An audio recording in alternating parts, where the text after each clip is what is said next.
Hello everyone. तो अभी हम लोग ग्रो ऐप को सीखने वाले हैं कि ग्रो ऐप में स्विंग ट्रेडिंग कैसे करें। तो सबसे पहले ये मेरा डैशबोर्ड है, यहाँ पे कुछ स्टॉक पहले से पड़ा हुआ है, जैसे ज़्यादा नहीं है, बस 3 स्टॉक है जिसमें अभी हमको 244 का कुछ प्रॉफिट यहाँ दिखाई दे रहा है। तो ये मैं और 1 वीक 2 वीक के लिए होल्ड करूँगा तो प्रॉफिट और अच्छा होने का चांसेस है यहाँ पे।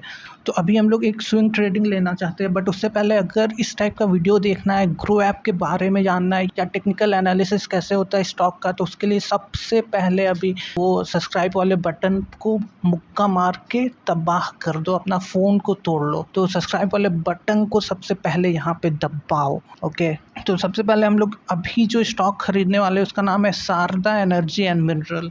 तो इसका हम लोग लॉजिक समझेंगे, ग्राफ में समझेंगे कि कैसे मैंने इसको बाय किया है।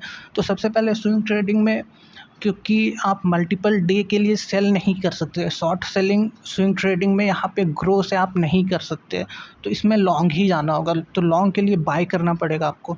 तो यहाँ बाय पे जाइए और यहाँ पे ध्यान देना है कि ये इंट्राडे नहीं होना चाहिए। ये डिलीवरी यहाँ लिखा हुआ है, इंट्राडे मतलब आपको आज लिए हैं, आज ही उसको क्लोज करना होगा, उसको बेचना पड़ेगा आज ही। ठीक है, तो स्विंग ट्रेडिंग का मतलब होता है आज आपने लिया है और उसको 1 दिन बाद, 2 दिन बाद, 1 सप्ताह बाद, 1 साल बाद, 2 साल बाद कभी भी बेच सकते हैं। ठीक है, तो स्विंग ट्रेडिंग में जनरली 1 महीना से 2 महीना के अंदर आप बेच देते हैं उस स्टॉक को। तो यहाँ पे अभी मैं 7 क्वांटिटी लेने वाला हूँ इसका। तो 7 यहाँ पे डाल दिया मैंने, मार्केट वैल्यू पे मैं लूँगा यहाँ पे और इसको बाय कर लेंगे। डन। तो ये हो जाता है मेरा यहाँ पे स्टॉक बाय। इसको रिफ्रेश मारेंगे 2-3 बार। तो यहाँ पे रिफ्रेश होने पे नहीं दिखा रहा है, मतलब कुछ लोचा हो गया है। तो उसके लिए हम लोग फिर से यहाँ पे आएंगे और देखेंगे कि प्रॉब्लम क्या है, क्योंकि कभी कभी होता है कि रिफ़्रेश करने के बाद भी आपका ऑर्डर प्लेस हो गया है लेकिन यहाँ पे वो दिखाता नहीं है रिफ़्रेश होने के बाद भी। तो आपको ऑल ऑर्डर्स में जाना है, तो यहाँ पे आपको साफ साफ दिखाई दे रहा है कि आपने इसको बाय कर लिया है, ये एक्सिक्यूट भी हो गया है। यहाँ पे आपको दिख रहा होगा लास्ट में ऑर्डर एक्सिक्यूटेड, मतलब आपका लग गया है। तो आप दोबारा मत से इसको बाय कर लेना, हल्का टाइम दो। तो यहाँ पे हम लोग देख सकते हैं कि हमारा स्टॉक यहाँ पे आ गया है, 7 शेयर मैंने उसका लिया है और अभी 0 प्रॉफिट है। तो क्या इसका लॉजिक है और कब मैं इसको निकालूंगा वापस, वो सारे चीज़ बात कर लेते हैं। तो अगर वीडियो अच्छा लग रहा है तो सबसे पहले अभी जाके सब्सक्राइब बटन को दबा दो, फिर इस वीडियो को कंटिन्यू करो। ठीक है, तो यहाँ पे हम लोग आते हैं, ये ट्रेडिंग व्यू वाला सॉफ्टवेयर है। तो यहाँ पे हम लोग टेक्निकल एनालिसिस करेंगे कि क्यों मैंने इसको लेने के लिए बोला है। तो सबसे पहले यहाँ पे हम लोग ग्राफ में देख सकते हैं कि ये जो लाल वाला लाइन है ये मेरा 50 डे का मूविंग एवरेज है, ब्लू वाला लाइन है हमारा 200 डे का मूविंग एवरेज।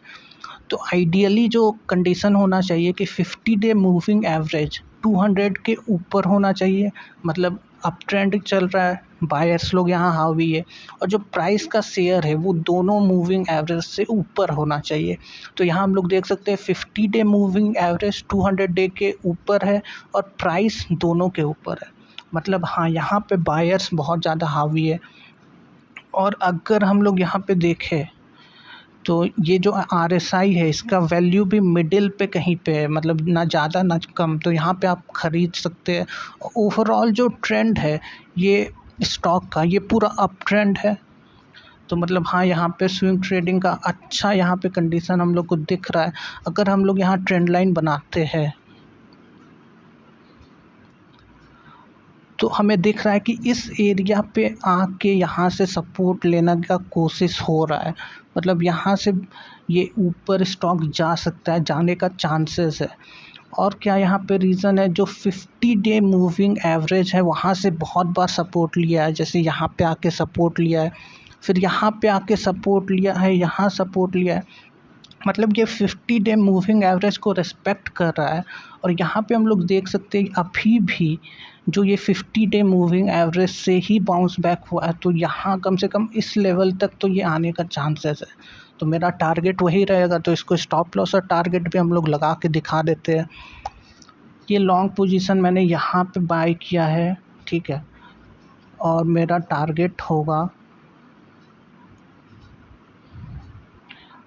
टारगेट होगा जस्ट जो इसका हाई बनाया था प्रीवियस यहाँ पे कहीं पे, ठीक है।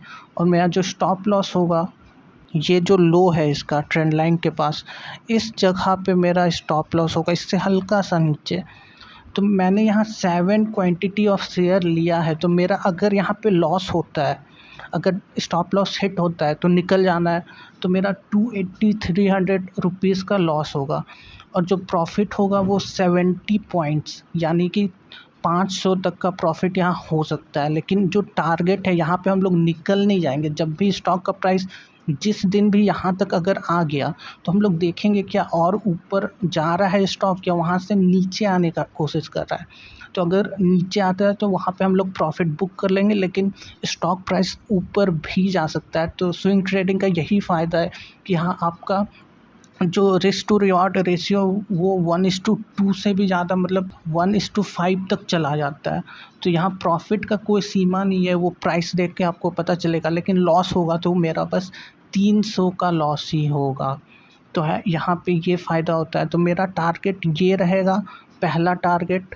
और स्टॉप लॉस तो फिक्स है, उसको कभी हम लोग बढ़ाएंगे नहीं, क्योंकि उसी चक्कर में ज़्यादा लॉस हो जाता है। तो 280 का स्टॉप लॉस होगा, 280 रुपीज़ में लॉस जाएगा अगर प्राइस नीचे आ जाता है, और ऊपर आता है तो प्रॉफिट होगा। तो यहाँ ज़्यादा चांस है, क्योंकि टेक्निकल एनालिसिस से हम लोग को दिख रहा है, तो ज़्यादा चांस है ऊपर ही जाने का। तो जैसा होता है प्रॉफिट होगा, लॉस होगा, मैं अपडेट कर दूँगा अपने वीडियो बना के।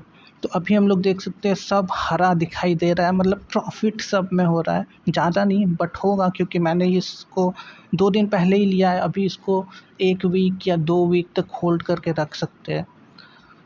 तो इस हिसाब से होता है स्विंग ट्रेडिंग। मतलब मैंने आज स्टॉक लिया है और इसको कल या परसों या 1 हफ्ता बाद मैं बेचूंगा। बेचने के लिए यहाँ पे आके सेल पे जाना है और यहाँ क्वांटिटी डाल के आपको सेल कर देना है, सिंपल। तो ऐसे होता है यहाँ पे सेलिंग। तो अगर वीडियो अच्छा लगा, इस टाइप का और वीडियो देखना है, टेक्निकल एनालिसिस के बारे में जानना है, तो चैनल को कर लो सब्सक्राइब, वीडियो को कर लो लाइक। तब तक के लिए बाय, टेक केयर।